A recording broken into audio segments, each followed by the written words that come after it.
সবাই মিলে এই রাজু বসে শপথ বাক্যটা পাঠ করবে। এটা উঠে দাঁড়াও, সঙ্গে লক্ষ্য ছিল। একে দাঁড়িয়ে হাতটা এরকম সামনে রাখবে।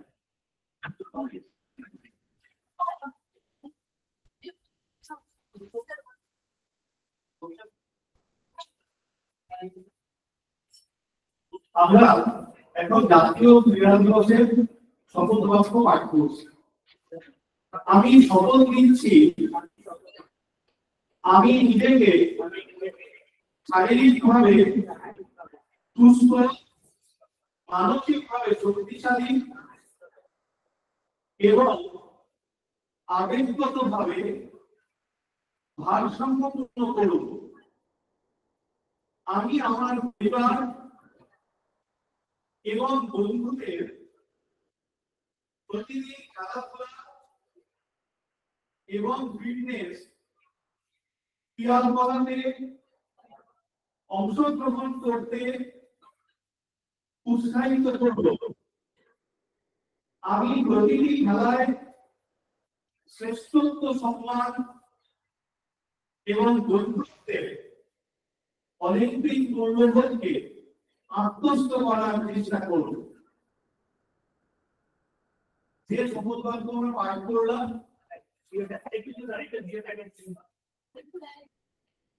আমরা শুনতে থাকবো,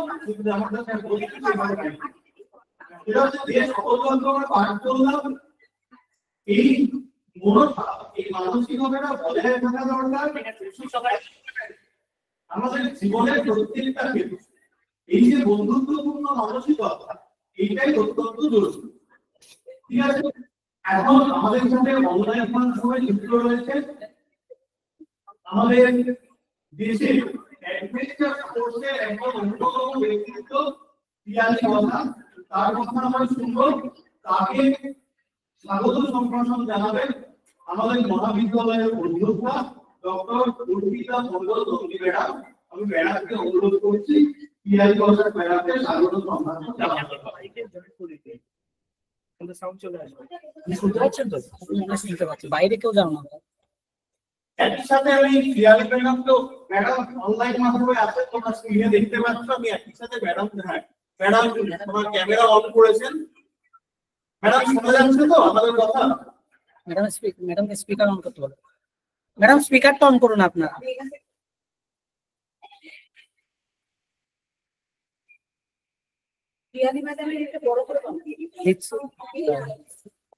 হ্যাঁ স্যার।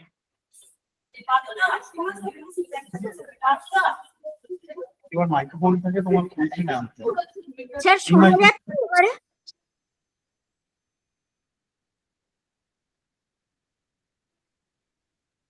স্যার শোনা যাচ্ছে?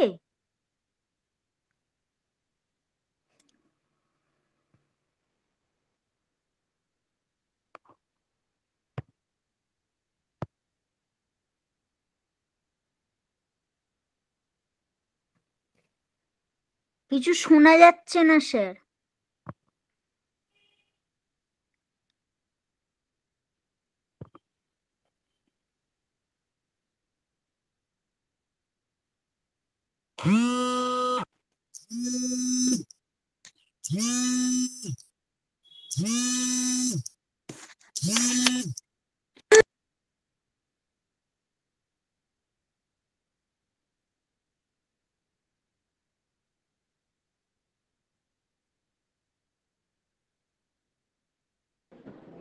ম্যাডাম আপনি করে দিন, আসুন।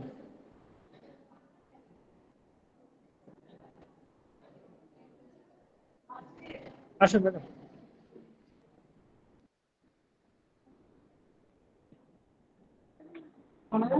হ্যাঁ তুমি শুনতে পাচ্ছ?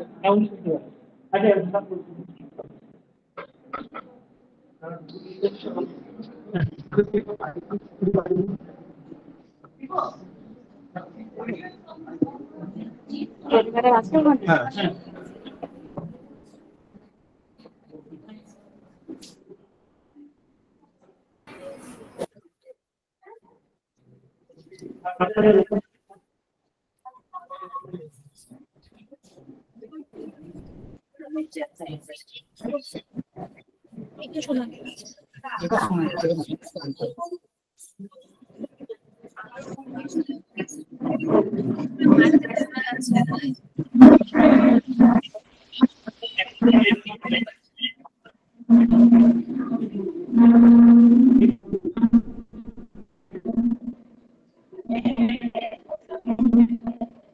ওখানে কেন বসে আছে ডলি?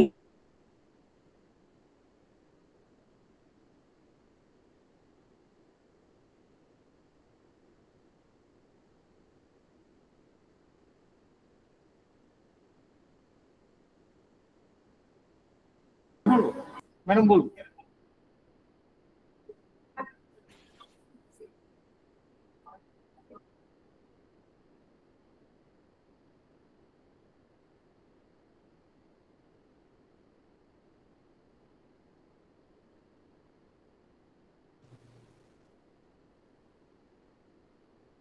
ম্যাম আমি আবার কিছু শুনতে পাচ্ছি না কিন্তু।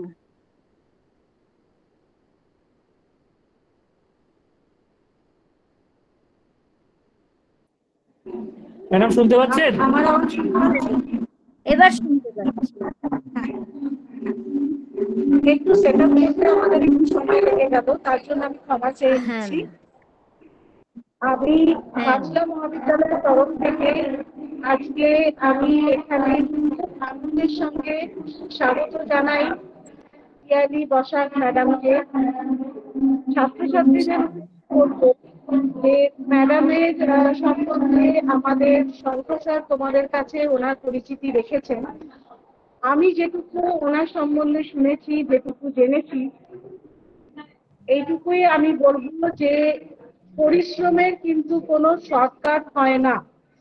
আজকে যেটা তোমরা শুনছো যে পিয়ালি ম্যাডাম এতটাই উচ্চতায় পৌঁছেছেন অক্সিজেন সিলিন্ডার ছাড়া, এবং সাধারণ নাগরিকদের মধ্যে মানে একদম সিভিলিয়ানদের মধ্যে উনি প্রথম যিনি এই সাকসেসটা পেয়েছেন।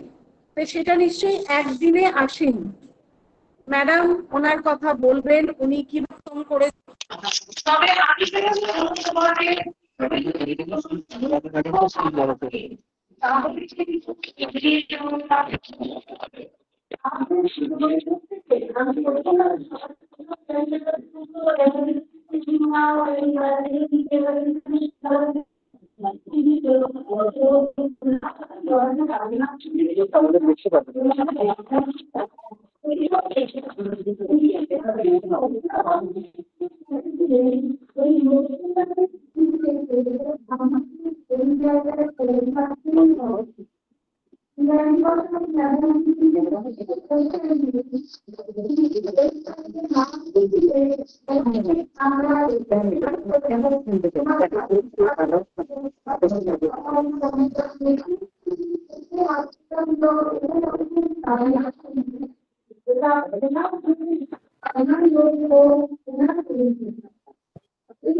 স্যার সাউন্ড কিন্তু আসছে না ঠিক মতো, সাউন্ড আসছে না, সাউন্ড খুবই স্যার খারাপ অবস্থায় আসছে।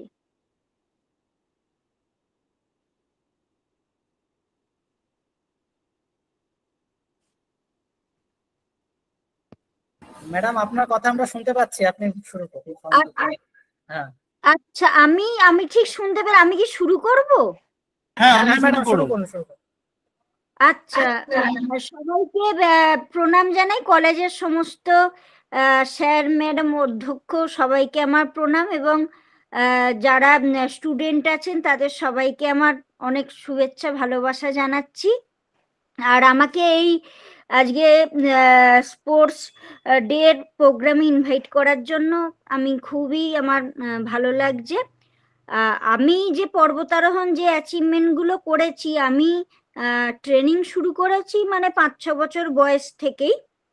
আর কিশলয় বইতে একটা গল্প আছে তেনজিং নোরগে শেরপা এবং এডমন্ড হিলারির এভারেস্ট বিজয় বলে। তো ওই গল্পটাই আমার যখন 4-5 বছর বয়স, তখন আমার মা পড়িয়েছিল, ওটা অনেক উঁচু ক্লাসে আছে, কিন্তু আমাকে 4-5 বছর বয়সেই পড়ে শুনিয়েছিল। তো সেই সময়তেই আমার এত ভালো লেগে যায়, মনে হয় যেন পাহাড়ে ওঠা ছাড়া আমি বাঁচবো না, পাহাড়ে ওঠাটা এত ভালো লেগে যায়, আমিও একদিন এভারেস্টে উঠবো, পর্বতারোহণ শিখবো। তো এইগুলো আমার তখন থেকেই স্বপ্ন। কিন্তু ওই ছোটবেলায় 4-5 বছর বয়সে সেইটা থেকে তারপরে সেটাকে বাস্তবে পরিণত করা, সেটা তো একটা মানে অসম্ভব লড়াই ছিল। এবং আমার বায়নায় তখন প্রথমে তো মা বাবা পর্বতারোহণ কি জিনিস কিছু জানতো না। তো তখন আমরা যে তীর্থযাত্রা হয় ট্রেকিং গুলো হিমালয়তে, কেদার, গঙ্গোত্রী, গোমুখ, কাশ্মীরে অমরনাথ, তারপর জম্মুতে বৈষ্ণোদেবী, এই সমস্ত মানে ট্রেকিং করে করে যেতাম।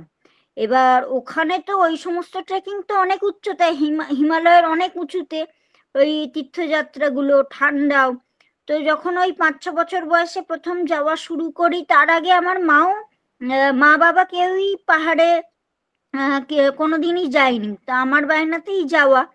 তো কিন্তু এত কঠিন পরিস্থিতি, সেখানেও মানে ছোটদের বাচ্চাদের যেটা হয় যে কোনো জিনিস ভালোবাসলে বা ভালো লাগলে সেটা মানে আনন্দের সাথে দৌড়াদৌড়ি করে, লাফালাফি করে। তা আমারও পাহাড়ে গিয়ে যেরকম এত ভালো লাগতো, ওরকম আমি মনের আনন্দে আমি আজকে যে জায়গায় পৌঁছেছি, ট্রেনিং যা কিছু মানে সবটাই কিন্তু ছোটবেলা থেকে শুরুটা কিন্তু মনের আনন্দে আরো হয়ে গেছে। যে কারণে পাহাড়ে তো প্রচন্ড কষ্ট, অক্সিজেন কম, ঠান্ডা, যেখানে আমরা ওই ট্রেকিং এ থাকতাম অত ছোট বয়সে গিয়ে, এখন তো তাও কেদার, অমরনাথ সব জায়গাতেই যে ট্রেকিং রুট গুলো ভালো ভালো ইয়ে হয়ে গেছে, মানে হোটেল টাইপের হয়ে গেছে, পাকা ঘর বাড়ি হয়ে গেছে। তখন মানে 96-97 সালে তো ওরকম ছিল না, এমনি পাথরের ওপর পাথর সাজিয়ে ঘরগুলো, মেঝেতেও পাথরের ওপরেই, পাথরের মেঝে, ঠান্ডা উঠছে তার ওপরেই জাস্ট ওই চট পাতা বা শতরঞ্জি পাতা এরকম, পাথরের ফাঁকগুলোতে প্লাস্টিক বা কাপড় ন্যাকড়া গুঁজে গুঁজে হাওয়া আটকানোর চেষ্টা, এরকম পরিস্থিতিতে। কিন্তু এবং ওই যে চড়াইতে আমার প্রচন্ড মানে দৌড়ে দৌড়ে আমি চলে যেতাম, এত আমার ভালো লাগতো। এবং ওই খাড়াই চড়াই সেটা কিন্তু মানে প্রচন্ড, মানে সমতলে যে দৌড়নো আর চড়াইতে পাহাড়ের হিমালয় বেয়ে বেয়ে দৌড়নো, যেখানে অক্সিজেন নেই, শ্বাস প্রশ্বাস নেওয়া যাচ্ছে না, সেটা আরো কঠিন। কিন্তু আমার যে ভালো লাগা আনন্দটা থেকে কিন্তু আমার ওই কষ্টটা কিছু হতো না, বুঝতে মানে কষ্ট কি, মানে ওই হাঁপানো কি জিনিস আমি ছোটবেলা থেকেই জানতাম না, পাহাড়ে গিয়ে গিয়ে আমার মানে এমনই হয়ে গিয়েছিল।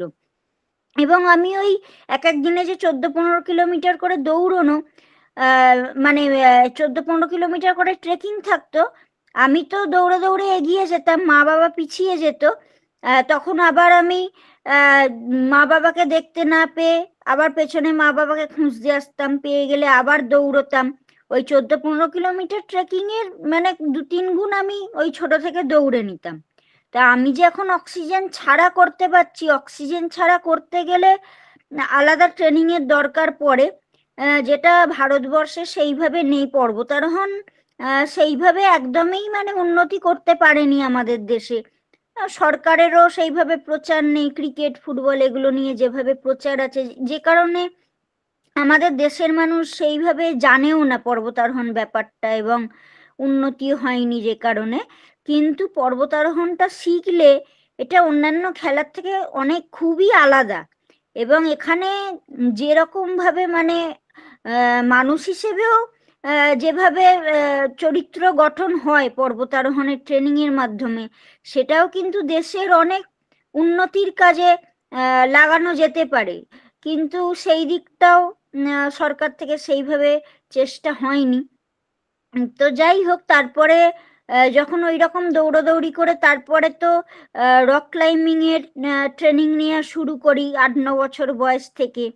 অপূর্ব চক্রবর্তী স্যার বলে আমাদের একজন আছেন, তারপর তো চেনা পরিচিতি বাড়তে বাড়তে তারপর স্যার হচ্ছে আমার বাবার বন্ধুই ছিলেন, তখন ওনার সাথে পরিচয় হলো। ওনার তখন আমরা একা, তারপরে আর মা বাবা যায়নি রক ক্লাইম্বিং এর কোর্সে, একাই যেতাম ছোট থেকে। তারপরে বাঁকুড়া, পুরুলিয়া, পুরুলিয়ার বেরো, তিলাবনি, জয়চণ্ডী, বাঁকুড়াতে শুশুনিয়া, এই সমস্ত পাহাড়গুলোতে রক ক্লাইম্বিং, পাথরের দেওয়াল বেয়ে বেয়ে ওঠা, কিভাবে পাথরের খাঁজ, পাথরের বিভিন্ন হোল্ড বলে ওগুলো, যেগুলো আমরা হাতে ধরি, ওগুলো হ্যান্ড হোল্ড, পায়ে যেগুলো রাখি ফুট হোল্ড, এইগুলো বলা হয়। তো এইগুলো সব শিখতে হয়, নানা রকম হ্যান্ড হোল্ডের নানা রকম ভাগ আছে, সেগুলো কিভাবে ধরতে হয়, কোন দিকে প্রেসার ইউজ করতে হয়, পায়ে কিভাবে প্রেসার, কোন দিকে ব্যালেন্স করতে হয়, কোন দিকে, এগুলো সবই শেখায়। তারপর হচ্ছে দড়ির ব্যবহার, মানে দড়িটাকে কিন্তু পর্বতারোহণে বলে লাইফ লাইন, মানে আমরা উঠবার সময় যদি পড়ে যাই তাহলে তো একবারে নিচে গিয়ে আমরা হাজার হাজার ফুট ওপরে উঠে যাই, সেই কারণে দড়িটা লাগাতে লাগাতে আমাদের উঠতে হয়। যদি আমরা ওপর থেকে পড়ে যাই তাহলে দড়িটা সেফটি, দড়িতে ঝুলে যাব, আটকে যাব। এবার তার মধ্যেও অ্যাক্সিডেন্ট হয়, কখনো দড়ি ছিঁড়ে যায় পাথরের ইয়েতে ধারেতে ঘষা লেগে লেগে, কখনো অ্যাঙ্কার খুলে বেরিয়ে আসে। কিন্তু সেইগুলো আমাদের শেখানো হয় যে এইগুলো ভুলের কারণেই হয়। যেমন ক্রিকেট ফুটবলে একটু ভুল হয়ে গেলে হয়তো হেরে যায়, মানে সব খেলাতেই হার জিত আছে। পর্বতারোহণে কিন্তু হার জিত মানে এটা জীবন মৃত্যুর ব্যাপার হয়ে যায়, যে কারণে পর্বতারোহণে অনেক ডিসিপ্লিনের সাথে, অনেক মানে মনোযোগ দিয়ে, অনেক প্র্যাকটিসের সাথে পর্বতারোহণটা শিখতে হয়। এখানে সামান্য ভুলের কোনো ক্ষমা নেই। ক্রিকেট ফুটবলে একবার হেরে গেল, ঠিক আছে, পরের বার আবার জেতার চান্স আছে, সবকিছু করা যাবে। কিন্তু পর্বতারোহণে কিন্তু যদি কোনো ভুল হয়ে যায় জীবনটাই চলে যাবে। তো সেই কারণে আমাদের ট্রেনিং প্র্যাকটিস একদম ছোট থেকে সেভাবেই করানো হয়। আর হচ্ছে যে ওই উঠবার সময় কিভাবে অ্যাঙ্কার লাগাতে হবে, পাথরের খাঁজে কি অ্যাঙ্কার লাগানো হয়, তারপরে বরফে স্নো হলে, নরম বরফ হলে কি অ্যাঙ্কার, আইস হচ্ছে ওখানে তো -50-60 ডিগ্রি সেন্টিগ্রেড তাপমাত্রা, মানে ডিপ ফ্রিজ দেখেছেন, ডিপ ফ্রিজের ভেতরে -1-2 এরম ঠান্ডা থাকে, -1-2 সেন্টিগ্রেড, সেখানেই দেখেছেন যে বরফটা জমে কতটা পাথরের মতো শক্ত হয়ে যায়। হ্যাঁ, বরফের চাই জমে গেলে ওটাকে হাতে করে ভাঙাও যায় না বা বের করা যায় না। তো ওখানে কিন্তু -50-60 ডিগ্রি সেন্টিগ্রেডে আরো কঠিন হয়ে যায়, ক্রিস্টালের মতো বরফ হয়ে যায় ওটাকে, এবং কালারও চেঞ্জ হয়ে যায়, এত ঠান্ডাটা ব্লু আইস, ব্ল্যাক আইস বলে। তো এবং ওখানে লক্ষ লক্ষ বছর ধরে বরফটা কিন্তু জমে রয়েছে, যে কারণ প্রচন্ড হার্ড। আর -50-60 ডিগ্রি সেন্টিগ্রেডটা তো আমি বললাম এমনি গরমকালে নর্মাল সময় আমরা যখন যাই। এবার তুষার ঝড় এলে বা শীতকালে মানে হাওয়ার বেগ যত বাড়ে তার সাথে সাথে পাল্লা দিয়ে তাপমাত্রা তত কমতে থাকে। 25 কিলোমিটার বেগে হাওয়া চললেই মানে যদি 0 ডিগ্রি তাপমাত্রা থাকে 0 ডিগ্রি সেন্টিগ্রেড, সেখান থেকে -25 ডিগ্রিতে কিন্তু চলে যাবে যদি হাওয়া চলতে শুরু করে। এবং তুষারঝড়ের বেগ ওই অনুপাতে মানে যত বাড়বে, এমনও তুষারঝড়ের মধ্যে আমি পড়েছি মানে -80, 90, 100তেও চলে যায়, মানে যত বেগ বাড়তে থাকবে তত, মানে তো ওখানে তুষারঝড় তো উড়িয়ে নিয়ে চলে গেছে। এরকমও ঘটনা ঘটেছে পর্বতারোহীদের সাথে, যে তুষারঝড়ে পর্বতারোহীকে উড়িয়ে নিয়ে চলে গেছে। এবং ওখানে মানে এমনি হাওয়ার বেগ খুব বেশি হয়, মানে এখানে তো নানা রকম বাধা আছে, গাছপালা, ঘরবাড়ি, হাওয়ার ঝড় এলে সেটা আটকে যায়। কিন্তু হিমালয়েতে তো কোনো হাওয়া তো একদম এসে ডাইরেক্ট ধাক্কা মারছে, এবং খাড়াই আমরা পাথরের দেওয়াল, বরফের দেওয়াল বেয়ে উঠি, সেখানে তো নিজেকে বাঁচাবারও কোনো জায়গা থাকে না, এসে পুরো ধাক্কা মারে, আছাড় মারে, এরকম অবস্থা থাকে। তো তার মধ্যে দিয়ে উঠতে হয় আমাদের। আর আমি যেই অভিযানের ট্রেনিংগুলো নিয়েছি সেটা আমি নিয়েছি দার্জিলিংয়ে হিমালয়ান মাউন্টেনিয়ারিং ইনস্টিটিউট। এইটাও মানে স্টেপ বাই স্টেপ, স্কুল কলেজে পড়াশোনা যেমন স্টেপ বাই স্টেপ হয়, হ্যাঁ, তেমনি মাউন্টেনিয়ারিংয়েরও যে ট্রেনিংগুলো হয় সমস্ত স্টেপ বাই স্টেপ করেই যেতে হয়। এবং আমাদের হচ্ছে এ গ্রেড পেলে তবেই হায়ার লেভেলের কিন্তু কোর্সটা করা যায়, না হলে এ গ্রেড না পেলে হায়ার লেভেলের আর কোর্স করা যাবে না, ওখানেই কিন্তু স্টপ হয়ে গেল। তো যাই হোক, তো ওই দার্জিলিংয়ের হিমালয়ান মাউন্টেনিং ইনস্টিটিউট থেকে আমি অভিযানের সমস্ত ট্রেনিংগুলো নিয়েছি। এবং ওই ট্রেনিংগুলো দেয়া হয় সিকিমে যে কাঞ্চনজঙ্ঘার অনেকটা কাছে আমরা চলে যাই, কাঞ্চনজঙ্ঘা গ্লেসিয়ারের ওখানে একটা রাঠং গ্লেসিয়ার বলে আছে, যেখানেও তাপমাত্রা -20-25 ডিগ্রি সেন্টিগ্রেড এরকম, 16,500 ফুট উচ্চতা।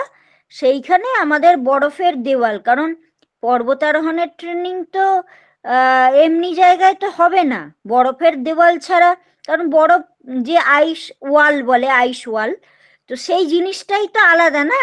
যেমন এখানে মাঠে প্র্যাকটিস করছে খেলাতে, তো সবাই সেটা কি মাঠটা চিনে যাচ্ছে, মাঠটা অনুভব করতে পারছে, বুঝতে পারছে। সেখানে তো মানে মাউন্টেনিয়ারিং তো আরো মানে একটু কঠিন ব্যাপার এগুলো। এবং পর্বতারোহণে পড়াশোনাটাও প্রচন্ড দরকারি, কারণ আমার যে থিওরিটিক্যাল ক্লাসগুলো হয় সেগুলো প্রচন্ড কঠিন হয়, যে কারণে পড়াশোনাও ভালো করে করতে হয়। আর তার সাথে সাথে খেলাধুলা মানে ফিটনেসের ক্ষেত্রেও তো একদম মানে টপ লেভেলে থাকতে হবে, না হলে ওই রকম তাপমাত্রা, ঠান্ডা, অক্সিজেন নেই, সেই অবস্থায় তো খাড়াই বেয়ে উঠছি, তার ওপর আবার পিঠে ভারী ব্যাগ, মানে খালি হাতে খাড়াই বেয়ে ওটা নয়, যদি পিঠে ভারী ব্যাগ নিয়ে সমতলে দৌড়তে হয় তাহলেই সেটা কত কঠিন ব্যাপার। আমাদের আবার মানে পৃথিবী তো নিচের দিকে টানছে, যেটা মাধ্যাকর্ষণ শক্তি বলে, সেইটা নিচের দিকে টানছে, তার বিরুদ্ধে আমরা উপরে উঠছি, এবং যত উপরে উঠি সেই মাধ্যাকর্ষণ শক্তিটা কিন্তু আরো জোরে টানে।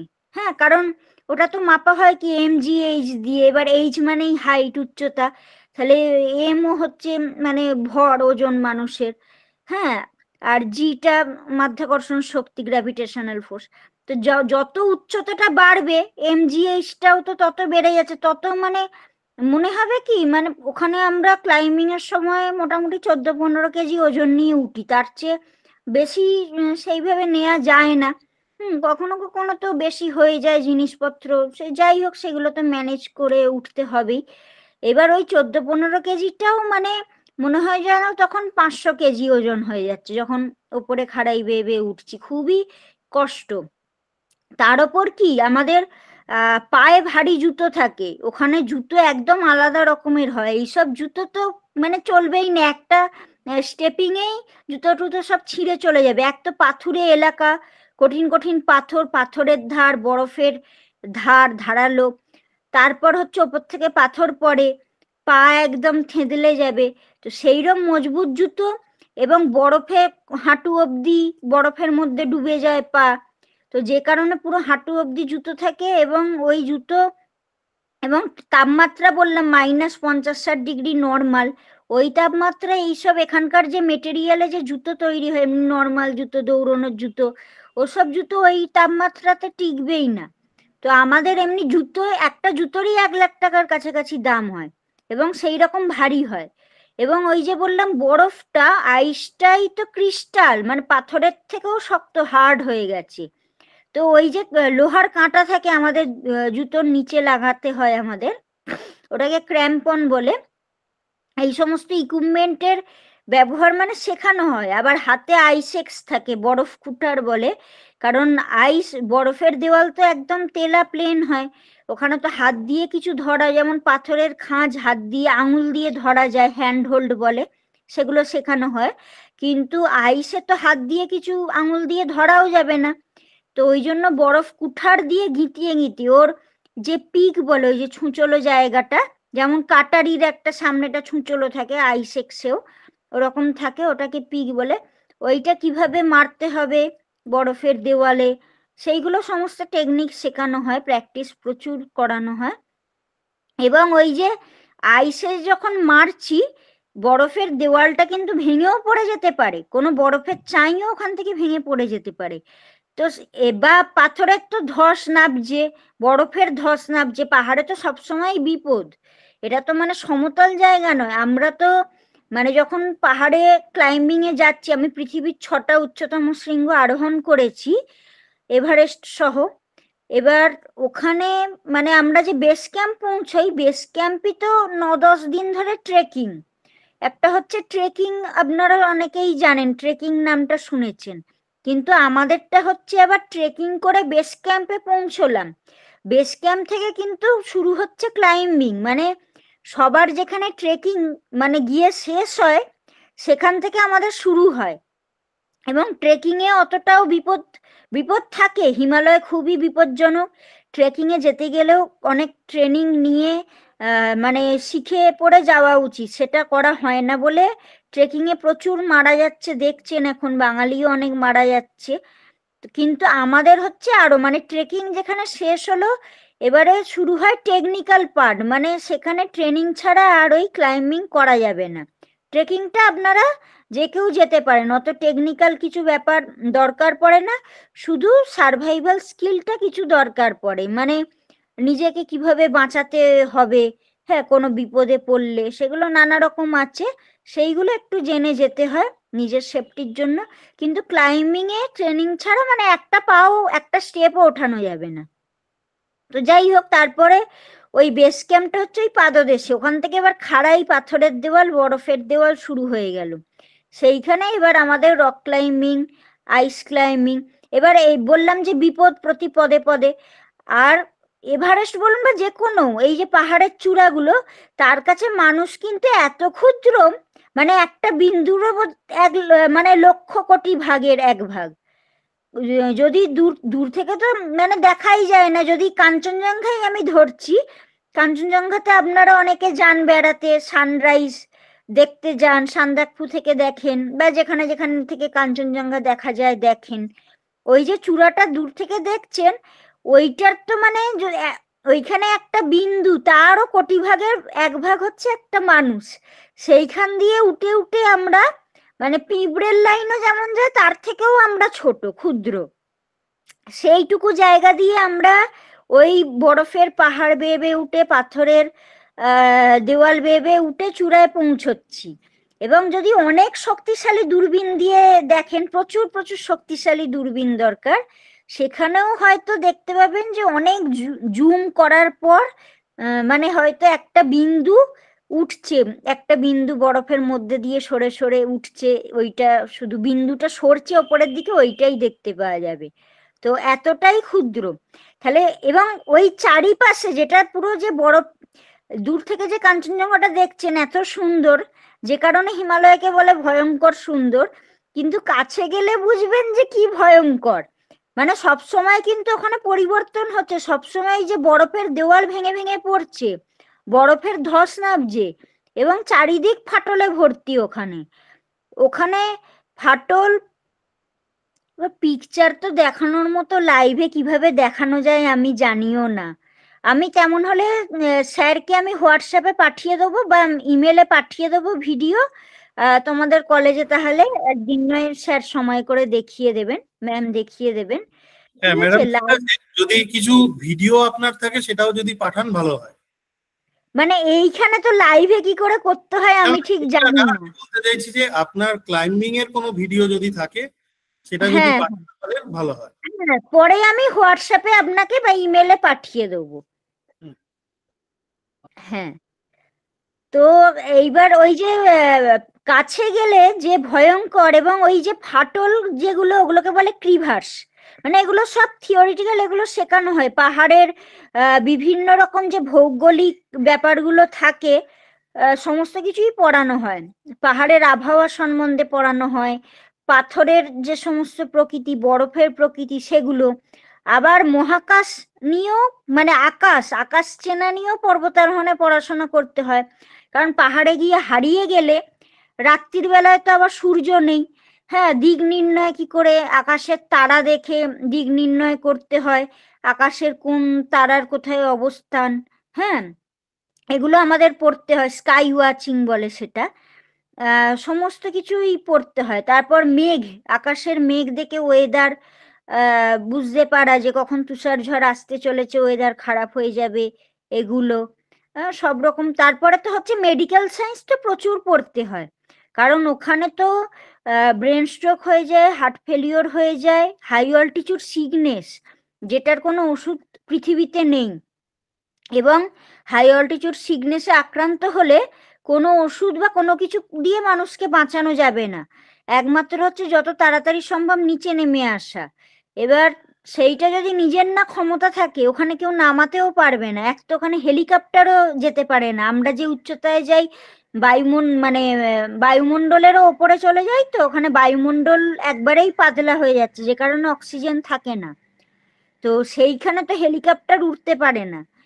তারপর হচ্ছে মানুষের পক্ষেও ওইখান থেকে কাউকে বাঁচিয়ে আনা সম্ভব হয় না, কারণ ওখানে যে যার নিজেকে বাঁচানোটাই কঠিন কাজ, নিজেকে বাঁচিয়ে রাখাই কঠিন কাজ। সেখানে তো অন্যকে বাঁচানো তো একটা অসম্ভব ব্যাপার।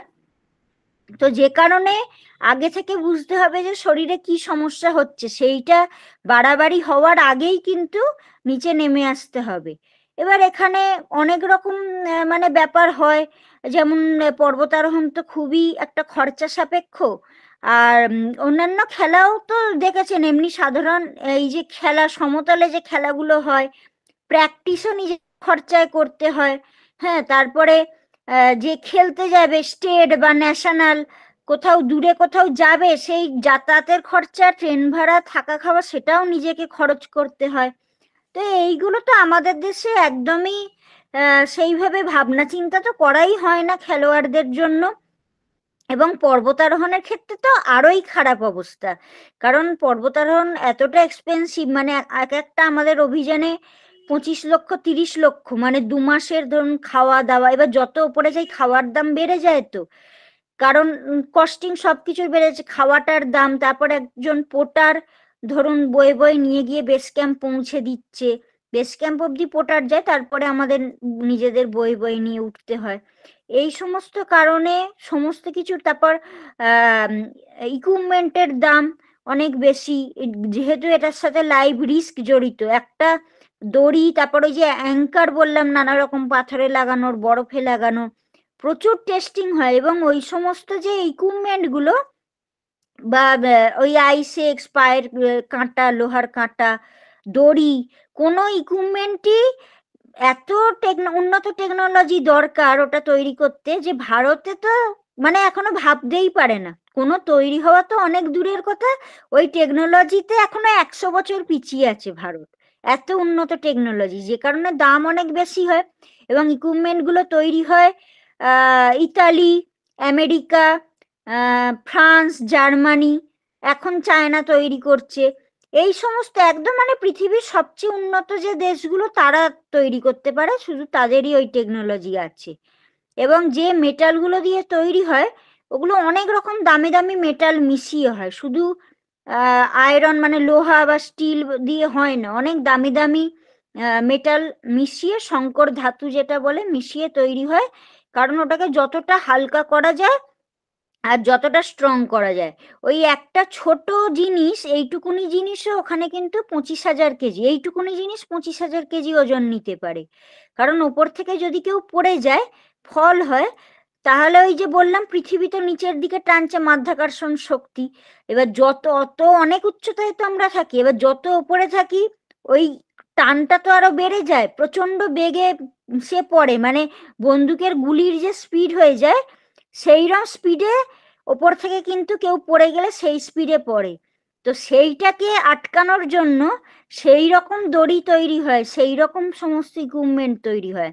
এবং ওপর থেকে পাথর পড়লে বা, আর বললাম -50-60 ডিগ্রি ঠান্ডা, আমরা যে ড্রেস গুলো পরি 5-6টা লেয়ার, সেগুলো সব পাখির পালক দিয়ে তৈরি হয়। এবং সেই পাখিও মানে হচ্ছে যারা নর্থ পোল সাউথ পোলে থাকে, নর্মাল পাখি নয়, উত্তর মেরু দক্ষিণ মেরুতে যে সমস্ত পাখি, তাদের আবার সব পালক নেওয়া যায় না, মানে গলার কাছে ওইটা হচ্ছে সবচেয়ে গরম এবং হালকা পালকটা হয়, শুধুমাত্র সেই পালকে ওই ড্রেসগুলো তৈরি হয়। ওই ড্রেসটারই একটা জ্যাকেট প্যান্ট ওরকম নিয়ে 2 লাখ টাকা দাম হয়। তো এতটাই, এবং ওই সেলাইও এমন ভাবে করা হয়, কাপড় তার এমন থাকে, হালকাও হবে কিন্তু পাথরে ঘষা খেলে ছিঁড়বে না, সেলাই দিয়ে ঠান্ডা ঢুকবে না, এমন ভাবে কিন্তু করা হয়। তো যে কারণে এত দাম হয়। আর ওই ছোট ছোট জিনিস বুঝতেই পাচ্ছেন যে এভারেস্ট বা এই যে এই যে পৃথিবীর উচ্চতম শৃঙ্গগুলো, 26,000 ফুটকে বলা হয় ডেথ জোন। ডেথ জোন মানে হচ্ছে মৃত্যু উপত্যকা। ওখানে মানে অক্সিজেন এতটাই কম, ওখানে মানুষ তো বাঁচে না, মানুষ জীবজন্তু কোনো ওখানে পশু প্রাণী নেই, কোনো জীবজন্তু নেই, এবং ওখানে ভাইরাস ব্যাকটেরিয়াও নেই, ভাইরাস ব্যাকটেরিয়াও কাজ করে না ওখানে। যে কারণে ওখানে ওই কেউ যদি মারা যায়, মারা তো প্রচুর যায়, ডেড বডি ওখানে প্রচুর থাকে, ওই ডেড বডি ওখানে পচে না, মানে পুরো জ্যান্ত মানুষের মতনই একদম থেকে যায়। মানে 75-80 বছর পরেও যে বডি পাওয়া গেছে, 75-80 বছর আগে সে মারা গেছে, শুধু মানে জমে গেছে, ফ্রোজেন হয়ে গেছে, কিন্তু চামড়া টামড়া পুরো মানে ইনট্যাক্ট, যেন জ্যান্ত মানুষ বসে রয়েছে। এবং তার সেই সমস্ত মৃতদেহের পাশ দিয়ে দিয়েই আমাদের ক্লাইম্বিং করতে হয়। তো সেই কারণে ওইটাকে ডেথ জোন বলে, অক্সিজেন কম, ঠান্ডা। তো সেই কারণে ইকুইপমেন্টও সেই রকম হয় আমাদের সমস্ত কিছুই। আর আমাদের তারপর তাঁবু বয়ে বয়ে নিয়ে যেতে হয়, তাঁবুও খুব ভারী হয়। তাঁবুর যে পোলগুলো, ওগুলো মেটালের তৈরি হয়, বিভিন্ন রকম ধাতু দিয়ে তৈরি হয়। তাঁবুও এত শক্ত কাপড় হয়, ওই তুষার ঝড়েও যাতে না ফেটে যায়। আর রাত্রিরে ঘুমানো ওই -50-60 ডিগ্রির যে বরফ, তার মধ্যেই, এবার নিচ থেকে ঠান্ডাও ওঠে প্রচন্ডই, তো ঘুমও ওইভাবে ঠিক মতো, মানে ওগুলো সব প্র্যাকটিসের ব্যাপার, ছোট থেকে ট্রেনিং নিয়ে নিয়ে এটা পুরো মানে কি বলবো, মানে জীবনযাত্রাটাকেই পাল্টে নিতে হবে। পর্বতারোহণ খেলাটা এমনই, না হলে ওই ঠান্ডায় তো কেউ এমনিতে ঘুমোতে পারবে না, নিজের মানসিকতাটা চেঞ্জ না করলে ওই ঠান্ডার মধ্যে কেউ ঘুমোতে পারবে না। তো যাই হোক, তারপরে তো ওই, আর তাঁবুও যে আমরা লাগাই সেটাও হচ্ছে বরফের দেওয়াল, খাড়াই বরফের দেওয়ালে ওই বরফ কুঠার বললাম, আইসেক্স দিয়ে মেরে মেরে বরফের দেওয়ালে একটা তাক মতো জাস্ট বানানো, থাক মতো বানিয়ে একটা সেই তাকের মধ্যে আমরা তাঁবুটা লাগাই, না হলে ওখানে তাঁবু লাগানোরও জায়গা থাকে না। হ্যাঁ, এইরকম ভাবে আমাদের ক্লাইম্বিং করতে হয়। আর মারাও তো প্রচুর, আমরা মানে একসাথে ক্লাইম্বিং করছি, আগের দিন অবধিও কথা বললাম, হাসি ঠাট্টা, তারপর সামিট করে এসে নেমে সামিট ক্যাম্পে, মানে সামিট করে নেমেছি, একদিন 24 ঘন্টারই ব্যাপার। তারপর রাত্রিরে তাঁবুর মধ্যে তার ঘুমের মানে হার্ট ফেলিওর করে সকালে দেখছি যে মারা গেছে। তো এরকম ওখানে, কিন্তু এই যে বললাম এইগুলো বুঝতে হবে, তার মানে ও কিছু চেপে রেখেছিল, ওর হয়তো কষ্ট হচ্ছিল যেটা ও চেপে গেছে। এইটাও কারণটা হচ্ছে এই যে খরচাটার ব্যাপার বললাম অভিযানে, আর একটা হচ্ছে যে মিডিয়ার সাপোর্ট। ক্রিকেট ফুটবলে কি কেউ হেরে গেল, হ্যাঁ কিছু করতে পারলো না, সেও লাখ লাখ কোটি কোটি টাকা ইনকাম করে নিচ্ছে, ক্রিকেটাররা হেরে গেলেও ইনকাম করছে বা মিডিয়াও প্রচার করছে। কিন্তু পর্বতারোহণে যদি সামিট না হয়, সে যদি চূড়ায় পৌঁছতে না পারে, মিডিয়া তো কোনো খবরও করবে না, প্রচারও করবে না।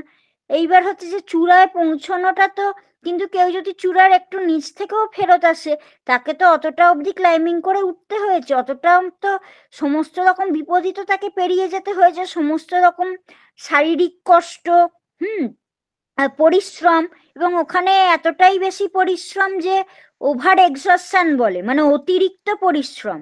অতিরিক্ত পরিশ্রম ওখানে এতটাই বেশি যে সেই পরিশ্রমের জন্যই মানুষ মারা যায়, সেই পরিশ্রম থেকে মানুষ মারা যায়। এবং ওই পরিশ্রম থেকে মানে হার্ট ফেলিওর হয়ে যায়, মাল্টি অর্গান ফেলিওর হয়ে যায়। এবং ওখানে তো মানুষ খেতে পারে না, তার ওপর যে যে পরিশ্রমটা হচ্ছে সেটার যে খাওয়া দাওয়া করলে তো সেটা অনেকটা রিকভার হয়, সেইটা করতে পারে না। কারণ আপনারা যারা একটু পাহাড়ে বেড়াতেও গেছেন, সামান্য একটু ওই পাহাড়ের উচ্চতায় গিয়ে নিশ্চয়ই দেখেছেন, বেড়াতে যাওয়া তো গাড়ি 13-14 হাজার ফুট অব্দি হয়তো যেতে পারে গাড়ি, 13-14 হাজার ফুটে গিয়ে দেখেছেন যে মাথাটা কেমন হচ্ছে, মাথাটা ঘুরছে, বা জল খেতেও ইচ্ছা করছে না, বমি বমি পাচ্ছে, খেতে ইচ্ছা করছে না। আর আমরা তো যাই 29,000 ফুট, মানে পৃথিবীর যে উচ্চতম শৃঙ্গগুলো, ওই যে বললাম 26,000 ফুটকে বলে ডেথ জোন, তার উপরে যাচ্ছি। সেখানে তো খিদে টিদে তো কিছু আর কাজ করছে না, ব্রেন কাজ করছে না, অক্সিজেন কম, তারপরে শরীরের কোনো অর্গ্যানই তো কাজ করবে না, হৃৎপিণ্ড, ফুসফুস, লিভার, কিডনি, খাবার হজম করার জন্য যা যা কিছু শরীরে কাজ করা দরকার, কোনো কিছুই ঠিক মতো কাজ করে না। যে কারণে মানে ওই যে পরিশ্রম হচ্ছে কিন্তু তাও কেউ খেতে পারে না, মানে বমি হয়ে যায় বা খেতে ইচ্ছাই করে না বা হজম করতে পারে না, যে কারণে আর সে রিকভারি করতে পারছে না, যে কারণে আরো মৃত্যুগুলো ঘটে। কিন্তু আমার ক্ষেত্রে যেটা হয়েছে, আমার একটু মানে আলাদা ধরনেরই ব্যাপারটা হয়ে গেছে। এবার জানি না, ছোট থেকে আমি অনেক ছোট থেকে প্র্যাকটিস করছি, তার উপর আমি যোগাসনটা করতাম, এবং যোগাসনটা কিন্তু আমি নিজে দেখেছি যে সমস্ত খেলার ক্ষেত্রেই কিন্তু খুব উপকার হয় যোগাসনটা শিখলে। কারণ শরীরে যে ফ্লেক্সিবিলিটিটা তৈরি হয়ে যায়, সেটা কিন্তু সারা জীবন অল্প স্বল্প প্র্যাকটিস করলেও ফ্লেক্সিবিলিটিটা থেকে যায়। আমি 6 বছর বয়স থেকে যোগাসনটা করছি। তারপর হচ্ছে আমি তাইকোন্ডো তো শিখতাম, মার্শাল আর্ট, ওটাও ছোট থেকে শিখি। ওটাতেও প্রচুর দম বাড়ে, যেহেতু প্রচন্ড মানে হাত পা ছুঁড়তে হয়, লাথি মারা, ঘুষি মারা, এইসব সারাক্ষণ, ওটাতেও অনেক দম বাড়ে। আর এইগুলোর মধ্যে তো দৌড়ানো তো আছেই, দৌড়ি তো এর মধ্যে আছেই, সেগুলো তো ছোট থেকেই প্র্যাকটিস করছি। আর পর্বতারোহণ আর এইগুলো কিন্তু খেলাধুলাটা পড়াশোনার ক্ষেত্রে অনেক কাজে লাগে। অনেক মা বাবার এখন ভুল ধারণা হয়েছে যে খেলাধুলাতে গেলে পড়াশোনার ক্ষতি হয়ে যাবে। এটা কিন্তু একবারেই সম্পূর্ণরূপে ভুল ধারণা।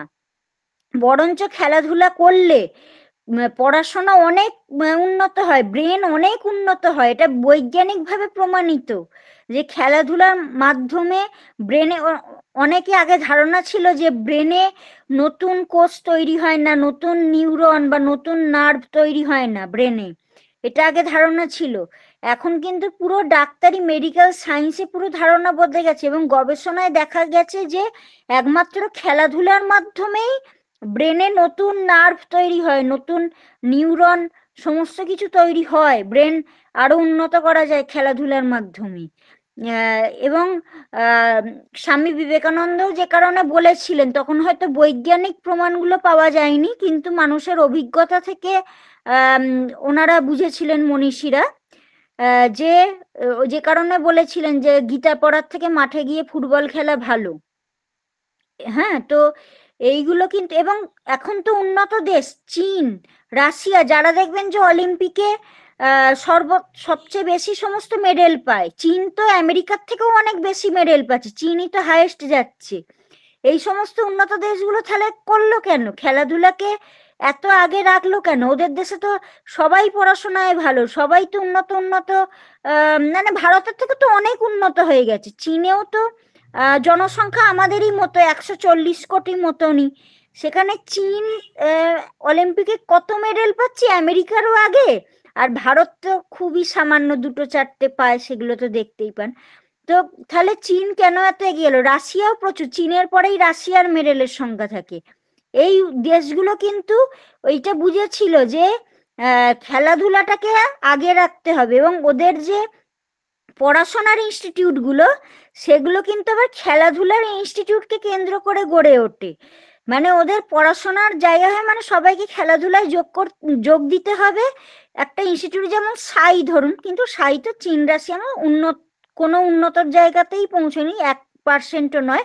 কারণ চীন রাশিয়া যে কোনো উন্নত দেশ, আমেরিকা, সবাই কিন্তু খেলোয়াড়দের খাবার দায়িত্ব, খাওয়া দাওয়া সরকার থেকে দেয়, চিকিৎসার দায়িত্ব, এমনকি আমাদের দেশে সাইতে পর্যন্ত চিকিৎসার দায়িত্ব নেয় না।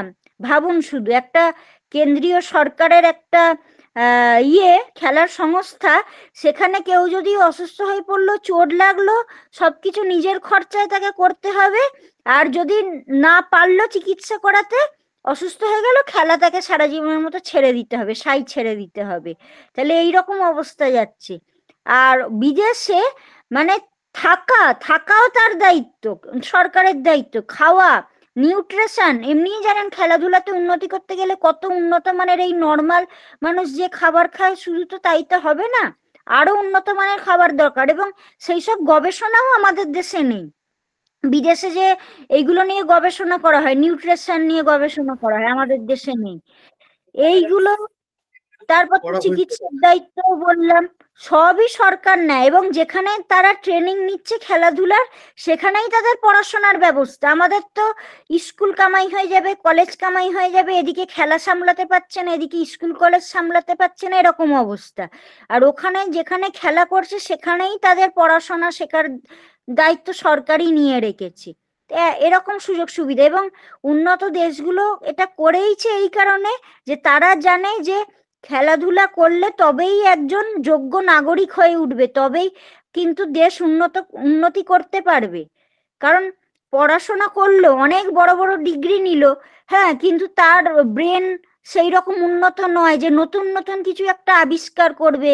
সেই পড়াশোনাটাকে দেশের কোনো ভালো কাজে, উন্নতির কাজে, নতুন নতুন কিছু রাস্তা বার করবে, তার জন্য তো অনেক মেধা দরকার। তো খেলাধুলা না করলে সেই মেধা তৈরি হবে না। যতই ওই সারাদিন বসে বসে পড়াশোনা করুক, পরীক্ষায় হয়তো বেশি নাম্বার পেলো একটা জায়গা অবধি, তারপরে আর সে কোনো কিছু উন্নতি করতে পারবে না। কারণ ওই ডিগ্রি সে নিজের জীবনেও কাজে লাগাতে পারবে না, দেশেও কাজেও লাগাতে পারবে না।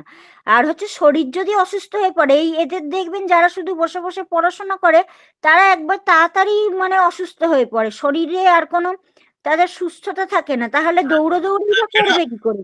হ্যাঁ ম্যাডাম, হ্যাঁ আমরা একটু আলাপচারিতার মধ্যে যেতে চাইছি, মানে হ্যাঁ, স্টুডেন্টদের আমার বলা হয়েও গেছে স্যার।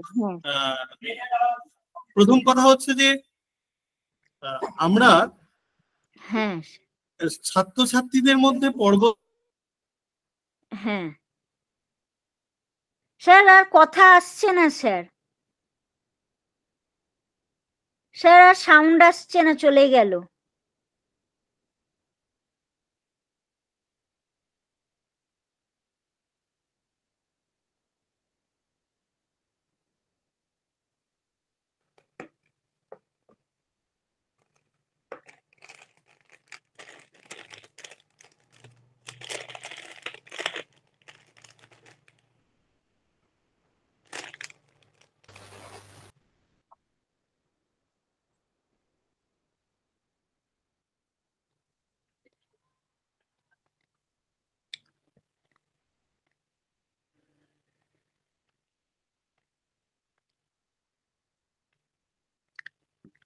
সাউন্ড আসছে না স্যার।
সাউন্ড আসছে না স্যার।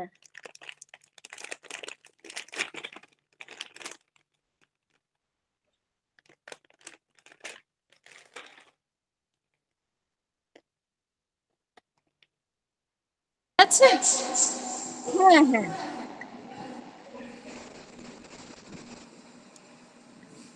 হ্যালো, হ্যাঁ ম্যাম শুনে যাচ্ছি।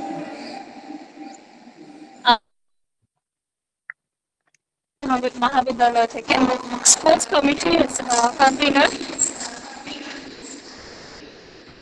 নমস্কার ম্যাম। কথাটা না কেটে কেটে আসছে।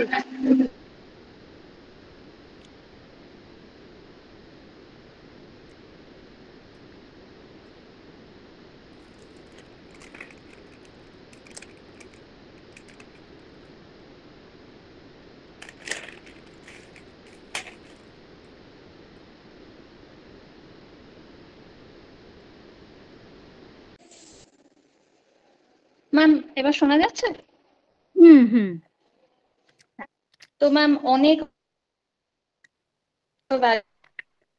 আমাদের স্টুডেন্টদেরকে দিলেন ফার্স্ট সেমেস্টারে। তো I have to take this opportunity to thank ma'am for all her time. And আমি আশা করছি কি স্টুডেন্টরা স্পেশালি মেয়েরা পিয়ালি ম্যামের থেকে ইন্সপায়ার্ড হবে।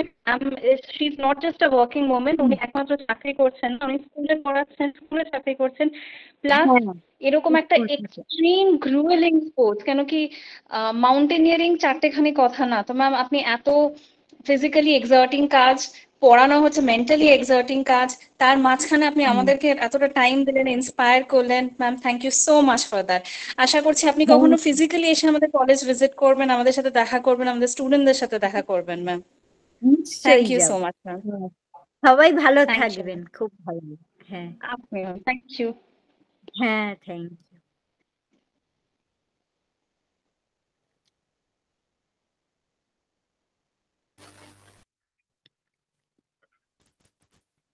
আমরা লেফট করছি এখনকার মতো। আচ্ছা স্যার, বেরিয়ে যাচ্ছি স্যার। হ্যাঁ হ্যাঁ ঠিক আছে ম্যাডাম, ফোনে কথা হবে। হ্যাঁ স্যার নিশ্চয়ই ফোন করবেন স্যার।